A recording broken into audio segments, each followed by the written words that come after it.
Hi welcome back to my channel. ఈరోజు కథ ప్రేమంటే ఇదేరా 13వ భాగాన్ని వినేద్దాం. బాటియా గన్ సాధ్వికి పెట్టగానే అందరూ షాక్. అభి ఆదిత్య ఇద్దరు వారి గన్స్ బాటియా వైపు ఏం చేస్తారు. సాధ్వి మెడ చుట్టూ చేయి వేసి దగ్గరికి పట్టుకొని తలకి గన్ పెట్టి పుట్ యువర్ గన్స్ డౌన్ అంటాడు బాటియా. సాధ్విని వదులు అంటాడు అభి. బాటియా నా చెల్లిని వదిలిపెట్టు అంటాడు ఆదిత్య. మీరు నన్ను చంపినా నేను చచ్చేలోపు దీన్ని చంపే చేస్తాను అంటాడు బాటియా డోర్ వైపు నడుస్తూ. అభి బాటియాని షూట్ చేయబోతే బాటియా గాల్లోకి ఫైర్ చేస్తాడు. ఓకే ఓకే స్టాప్ అంటూ గన్స్ కింద పెడతారు అభి ఆదిత్య. చందు మెల్లగా బాటియా దగ్గరికి వెళ్తూ ఉంటాడు. అది గమనించిన బాటియా చందుని షూట్ చేస్తాడు. అప్పటికే ఆదిత్య చందుని పక్కకి లాడంతో బుల్లెట్ చందు చేతికి తాకుతూ వెళ్తుంది. చందు చేతికి బ్లడ్ చూసి అన్నయ్య అని గట్టిగా అరుస్తుంది సాధ్వి. ఎందుకు మా అన్నయ్యని షూట్ చేశావు, నీకు ఏం కావాలి అంటుంది సాధ్వి. అవన్నీ చెప్తా, ముందు పద అంటాడు బాటియా. బాటియా సాధ్విని విడిచిపెట్టు, నిన్ను వదిలేస్తాం అంటాడు అభి. నీ గురించి తెలియని వాళ్ళకి చెప్పు ఏసీపీ అంటూ సాధ్విని కారు ఎక్కించి కార్ స్టార్ట్ చేస్తాడు. వెనక ఉన్న ఒక ఆఫీసర్ కార్ని షూట్ చేయబోతే ఆపుతాడు ఆదిత్య. ఆ కార్ని ఫాలో చేస్తూ వెళ్తారు అభి ఆదిత్య చందు. సాధ్వి వాడి దగ్గరే ఉంది. ఇప్పుడు ఎలా అభి అంటాడు ఆదిత్య. వాడు సాధ్విని ఏమీ చేయడు ఆదిత్య, వాడికి తెలుసు సాధ్వికి ఏమైనా అయితే వాడికే రిస్క్. వాడి కొడుకు మన దగ్గర ఉన్నంత వరకు వాడు ఏమీ చేయలేడు అంటాడు అభి. నెక్స్ట్ చెక్ పోస్ట్లో వాడిని పోలీసులు ఆపుతారు, అప్పుడు మనం సాధ్విని తప్పించాలి అంటాడు ఆదిత్య. ఇంతలో అభి మొబైల్ రింగ్ అవుతుంది. ఏంటి ఏసీపీ వెనకే వస్తున్నావు, దీన్ని వదిలి ఉండలేకపోతున్నావా అంటాడు బాటియా ఫోన్లో. ఏయ్ అమ్మాయిని అడ్డం పెట్టుకొని తప్పించుకున్నావు, నువ్వేం మనిషివి అంటాడు అభి. నీ మాటలకి నేను రెచ్చిపోనులే కానీ నెక్స్ట్ చెక్ పోస్ట్ దగ్గర కారు ఆగిందో బుల్లెట్ దీని తలని ముద్దాడుతుంది అంటూ నవ్వుతాడు బాటియా. సాధ్విని ఏమీ చేయకు అంటాడు అభి. అలా అయితే నా కొడుకు ఎక్కడ ఉన్నాడో చెప్పు అంటాడు బాటియా. అభి ఏం మాట్లాడకపోవడంతో బాటియా గన్ ఫైర్ చేస్తాడు. నో అని అరుస్తాడు అభి కారు ఆపి.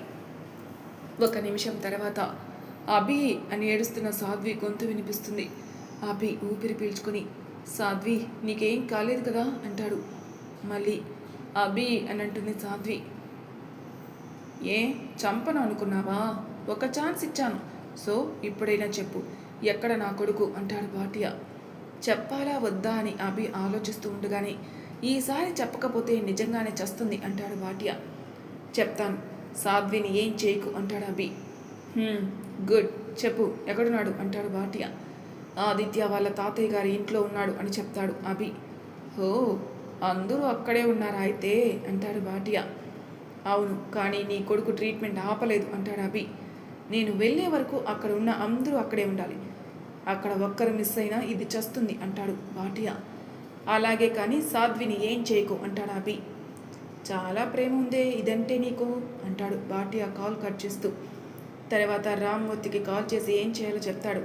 అభి వెంటనే చెక్ పోస్ట్ దగ్గర ఉన్న పోలీసులకి ఇన్ఫామ్ చేస్తాడు ఆ కారుని ఆపొద్దని.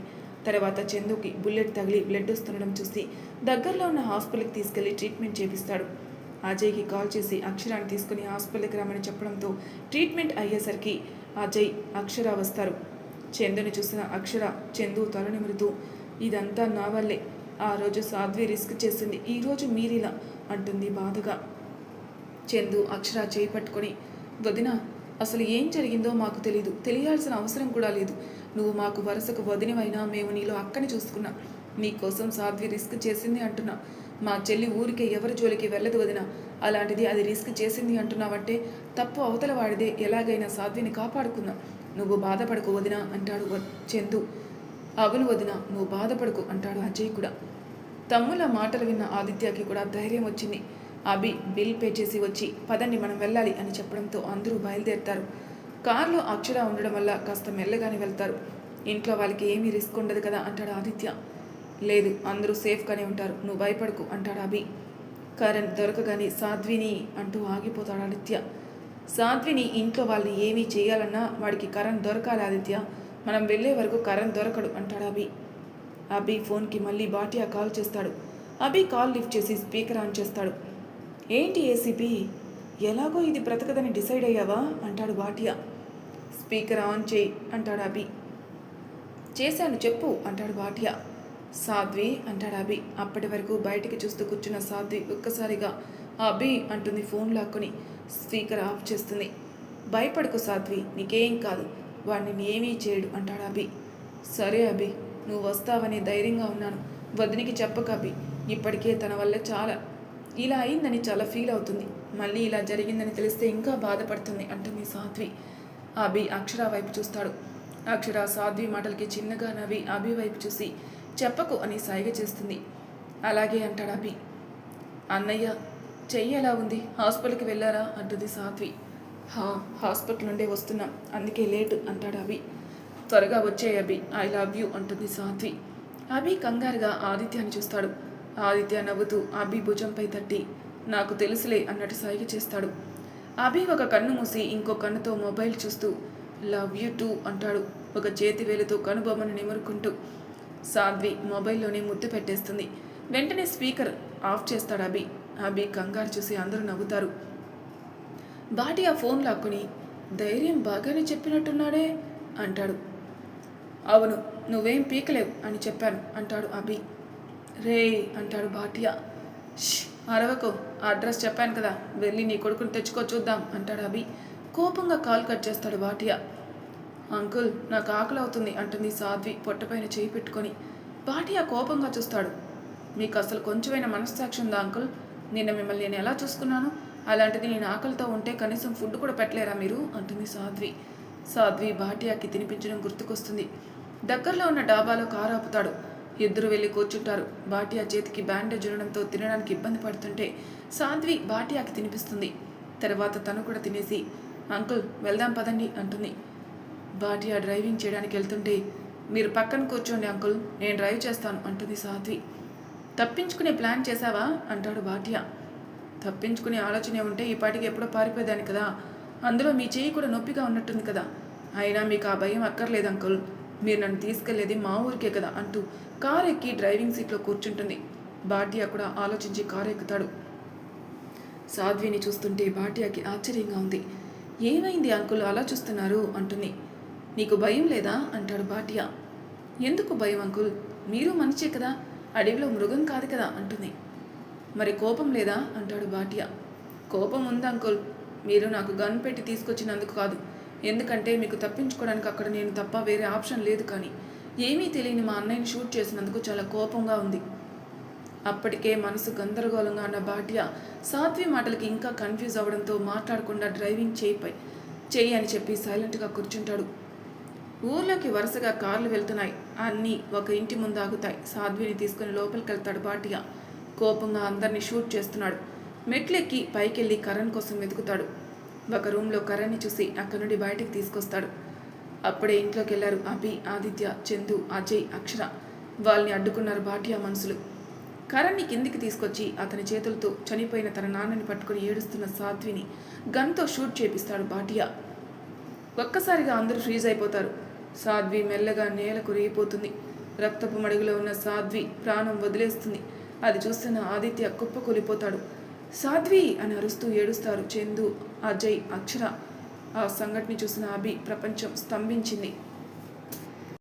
నిద్రపోతున్న అక్షర ఒక్కసారిగా ఉలిక్కిపడి నో అని గట్టిగా అరుస్తుంది. ఒళ్ళంతా చెమటలతో సాధ్వి సాధ్వి అంటూ కలవరిస్తుంది. వెంటనే కారు ఆపుతాడు అభి. ఆదిత్య అక్షరాన్ని కదుపుతూ పిలుస్తూ ఉంటాడు.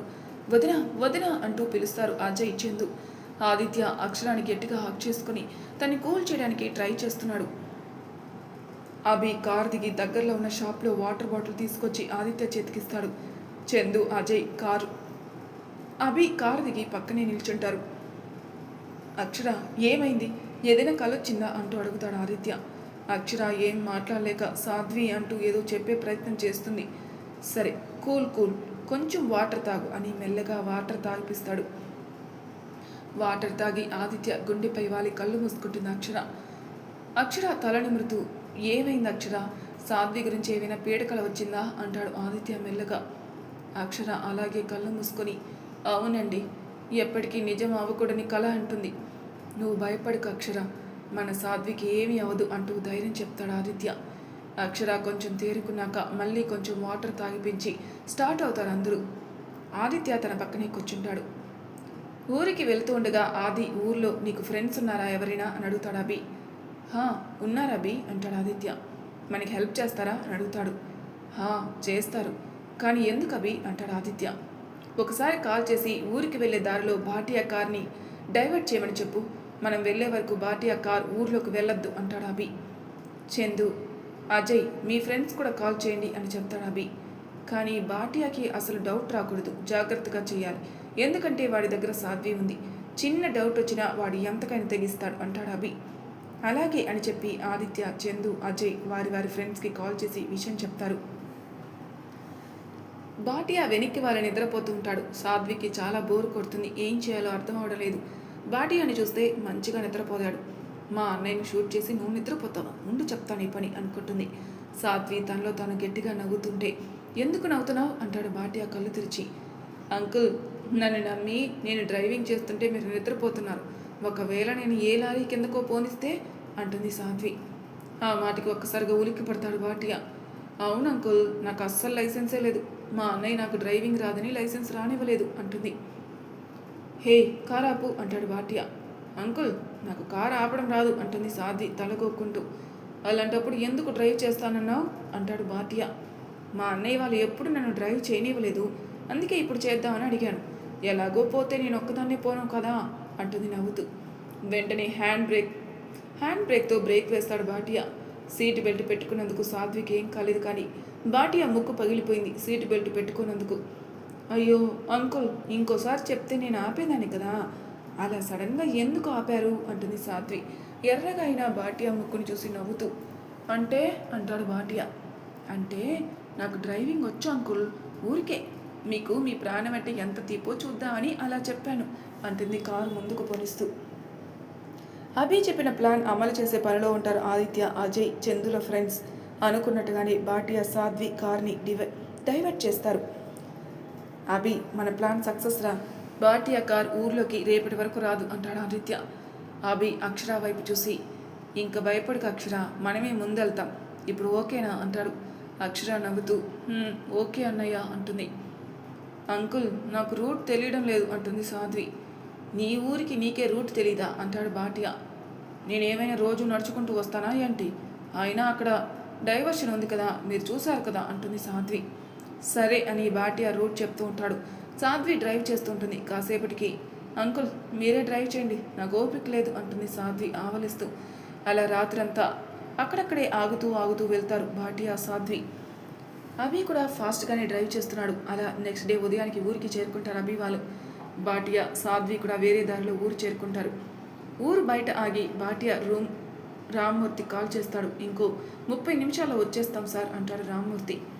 ఇంటికి చేరుకున్న అభి మొబైల్ రింగ్ అవడంతో ఎవరు అభి అని అడుగుతాడు ఆదిత్య. రామ్మూర్తి కాల్ చేస్తున్నాడు అంటాడు అభి. అభి కాల్ లిఫ్ట్ చేసి చెప్పండి రామ్మూర్తి గారు అంటాడు. సార్, మేము ఇంకో 30 నిమిషాల్లో ఊరికి చేరుకుంటాం. భాటియాతో కలిసి రావాలా లేదా మెల్లగా రావాలా అని అడుగుతాడు రామ్మూర్తి. భాటియాతో వద్దు రామ్మూర్తి గారు, మీరు కొంచెం లేట్గా రండి అని అభి తన ప్లాన్ చెప్తాడు. ఓకే సార్ అంటూ కాల్ కట్ చేస్తాడు రామ్మూర్తి.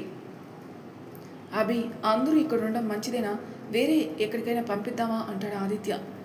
వద్దా ఆదిత్య, అందరూ ఉండాలి, మనం ఇక్కడే ఉన్నామని అనుమానం రాకుండా జాగ్రత్త పడాలి. సాధ్వి మన దగ్గర వచ్చే వరకు ఏమీ చేయొద్దు అంటాడు అభి. ఓకే అభి, కానీ తాతయ్య వాళ్ళకి కూడా ఏమీ అవ్వదు కదా అంటాడు ఆదిత్య. నీ భయం నాకు అర్థమైంది ఆది, కానీ ఇప్పుడు అందరూ ఇక్కడ ఉండడమే కరెక్ట్ అంటాడు అభి. ఓకే అభి, కానీ మనం ఇంట్లోకి ఎప్పుడు వెళ్దాం అని ఆదిత్య అడగ్గా అభి తన ప్లాన్ చెప్తాడు. చందు, అందరూ ఇంట్లోనే ఉన్నారా అని అడుగుతాడు అభి. అందరూ ఉన్నారు, కానీ మామయ్య గుడికి వెళ్ళారంటాడు చందు. అయ్యో మామయ్య అంటాడు ఆదిత్య. కూల్ ఆది, అంకుల్ ఊరికి కొత్త, అందులో భాటియాకి అంకుల్ ఎవరో తెలియదు కాబట్టి నో ప్రాబ్లం. ఒకవేళ అంకుల్ వచ్చినా నేను మేనేజ్ చేస్తానులే అంటాడు అభి. అభి, ఆదిత్య, అక్షర, చందు, అజయ్ అందరూ వేరే ఇంట్లో ఉంటారు. వాళ్ళు అనుకున్నట్టుగానే భాటియా, సాధ్వి ఊర్లోకి వస్తారు. ఇంటి ముందు కారాపి చుట్టూ చూస్తాడు భాటియా. అందరూ ఎవరి పనుల్లో వాళ్ళు ఉంటారు. అభి వాళ్ళు వచ్చినట్టు కూడా ఏ ఆనవాళ్ళు లేవు అని నిర్ధారించుకొని సాధ్విని కిందికి దించి తనకి గన్ ఎయిమ్ చేసి లోపలికి వెళ్తాడు. ముందుగా తులసమ్మ గారు సాధ్విని చూసి తన యాక్టింగ్ మొదలు పెడతారు. ఏమయ్యా, మన సాధ్వి వచ్చింది, రే మధు, మాధవ్ ఎక్కడున్నారు, రండిరా, పృథ్వీ, విజయ్ త్వరగా కిందికి రండి అంటూ అరుస్తున్నారు. ఆవిడ అరుపుకి అందరూ గబగబా బయటికి వస్తారు. కృష్ణ గారు మాత్రం మెల్లగా ఏంటి ఆ గావు కేకలు అంటూ కళ్ళజోడు తుడుచుకుంటూ బయటికి నిమ్మలంగా వస్తారు. సాధ్వి వచ్చిందండి, అందుకే పిలిచాను అంటుంది తులసమ్మ. సాధ్వి దగ్గరికి వెళ్ళి మెటికలు విరుస్తూ. ఇంతలో బాటియా గన్ సాధ్వి వెనక ఉండడం చూసి కాస్త భయపడిన ఆది అది పైకి చూపించకుండా, ఎవరు బాబు నువ్వు? మా పిల్లని ఇంటికి తీసుకొచ్చినందుకు చాలా సంతోషంగా ఉంది. రే మధు, ఈ బాబు వెళ్ళి అప్పుడు ఏమైనా ఇచ్చి పంపించు అంటుంది ఏమీ తెలియనట్టు. సాధ్విని దగ్గరికి తీసుకునే లోపే గన్ను సాధ్వి తలకి పెట్టి ముందుకు వస్తే చంపేస్తాను అంటాడు బాటియా. అందరూ ఒక్కసారిగా షాక్ అవుతారు. నటిస్తున్నారు అందరూ. బాబు అంటారు తులసమ్మ గారు ఒక అడుగు ముందుకు వేస్తూ. హే, వెనక్కెళ్ళు, అనవసరంగా చేస్తావు అని బెదిరించేసరికి వెనక్కి వెళ్తుంది. మీరెవరు అని అడుగుతారు మాధవరావు గారు. నా కొడుకు ఎక్కడా అంటాడు బాటియా. మీ కొడుకు ఎవరో మాకెలా తెలుస్తుంది? అసలు మీ కొడుకు ఇక్కడ ఏం చేస్తున్నాడు అని అడుగుతాడు మాధవరావు గారు. నాటకాలు ఆడకండి, నా కొడుకు ఈ ఇంట్లోనే ఉన్నాడు అంటాడు బాటియా. మీరేదో పొరపడుతున్నట్టున్నారు. ఈ సమస్యలే మాకు చాలా ఉన్నాయి మావి. ఇక మీ కొడుకుని మా ఇంట్లో పెట్టుకుని ఏం చేస్తాం? ముందు మా సాధ్విని వదిలి ఇక్కడి నుండి వెళ్ళిపో అంటారు మధు గారు. నా కొడుకు లేకుండా ఇక్కడి నుండి వెళ్ళేదే లేదు, మిమ్మల్ని వదిలేదే లేదు అంటాడు బాటియా. కృష్ణ గారు కలుగు చేసుకొని, చూడండి, మీరు ఎవరు అనేది మాకు తెలీదు. అయినా మీ కొడుకు మా ఇంట్లో ఉన్నాడని మీరు అనుమానిస్తున్నారు కాబట్టి వెళ్ళి ఎత్తుక్కోండి. మా ఇంటి మీద అపవాదం ఉండకూడదు కదా అంటారు కాస్త నిదానంగా. బాటియా ఒక్క నిమిషం ఆలోచించి రామ్మూర్తికి కాల్ చేస్తాడు. సార్, 10 నిమిషాల్లో వచ్చేస్తాం అంటాడు రామ్మూర్తి ఫోన్లో. వాళ్ళు చెప్పినట్టుగానే 10 నిమిషాల్లో వాళ్ళ మనుషులతో వచ్చేస్తాడు రామ్మూర్తి. బాటియా సాధ్విని తీసుకుని లోపలికి వెళ్తాడు. ఆయన వెనక్కి అందరూ వెళ్తారు. హాల్లోకి వెళ్ళి పైకి మెట్లు ఎక్కుతూ వెనక్కి తిరిగి, మీరందరూ ఇక్కడే ఉండండి, ఏవైనా తేడా జరిగిందో ఇది మీకు దక్కదు అంటాడు సాధ్వికి దగ్గరగా జరిగి. తన మనుషుల్ని ఇద్దరిని తీసుకుని పైకి వెళ్తాడు. సాధ్విని ఏమైనా చేస్తాడేమో అనే భయంతో అందరూ అక్కడే ఆగిపోతారు. అన్ని గదులు వెతుకుతాడు. ఆఖరికి ఒక గదిలో కరణ్ కనిపించగానే సాధ్విని తన మనుషుల దగ్గర పెట్టి కరణ్ దగ్గరికి వెళ్ళి నిద్రపోతున్న అతన్ని లేపుతాడు. కరణ్ కళ్ళు తెరిచి బాటియాని, సాధ్విని, బాటియాతో వచ్చిన వాళ్ళని చూసి, ఎవరు మీరు అంటాడు. ఆ మాట విన్న బాటియా, కరణ్, నేంట్రా, నాన్నని అంటాడు. మీరెవరో నాకు తెలియదు అంటాడు కరణ్. బాటియాకి కరణ్ని చూస్తే బాధగా, అతనిలా గతం మర్చిపోవడానికి కారణమైన సాధ్విని చూస్తే కోపం ఒకేసారి వచ్చేస్తాయి. బాటియా కరణ్ చేతిని పట్టుకుని, కరణ్, నన్ను మర్చిపోయావా బేటా అంటాడు. అసలు నాకు నువ్వెవరో తెలీదు అంటుంటే మర్చిపోయానంటావేంటి అంటాడు బాటియా చేతిని వదిలించుకుని. బాటియాకి కోపం వచ్చేసి, ముందు ఇక్కడి నుండి పద అని చెప్పి కరణ్ని మాట్లాడనివ్వకుండా కిందికి తీసుకొస్తాడు. నేనెక్కడికి రాను అంటూ గింజుకుంటాడు కరణ్. అయినా వినకుండా కిందికి లాక్కొస్తాడు బాటియా. బాటియా కిందికి వచ్చేసరికి అభి వాళ్ళు కూడా అక్కడే ఉంటారు. కానీ బాటియా మనుషులు వాళ్ళని ఎటు కదలనివ్వకుండా అడ్డుపడతారు. బాటియా కరణ్ని వదిలి సాధ్విని పట్టుకొని, రే అభి, ఇప్పుడు నా కొడుకు నా దగ్గరే ఉన్నాడు, నీ ప్రాణమైన ఇది నా దగ్గరే ఉంది అంటాడు. బాటియా, సాధ్విని ఏమీ చేయకు, నీ కొడుకుని తీసుకెళ్ళి కానీ సాధ్విని వదిలేయి అంటాడు. అచ్చా, ఇంకా అంటాడు బాటియా. నా కొడుకు ఈరోజు నన్ను గుర్తుపట్టకుండా ఉండడానికి కారణం ఇది, దీన్ని వదిలేస్తానా అంటాడు. చుట్టూ అభి మనుషులే ఉన్నా ఏమీ చేయలేకగా ఉన్నాడు అభి. అభి కదిలితే సాధ్విని షూట్ చేస్తాడు బాటియా. ఏం చేయాలో తెలియని పరిస్థితిలో అలాగే నిల్చునున్నాడు అభి. మరి తర్వాయి భాగంలో ఏం జరుగుతుందో నెక్స్ట్ ఎపిసోడ్లో తెలుసుకుందాం. అంతవరకు నా ఛానల్ సబ్స్క్రైబ్ చేయని వాళ్ళు ప్లీజ్ సబ్స్క్రైబ్ చేసుకోండి, లైక్ చేసి షేర్ చేయండి, మీ అభిప్రాయాలు నాకు కామెంట్ రూమ్లో తెలియజేయండి. Thank you for listening.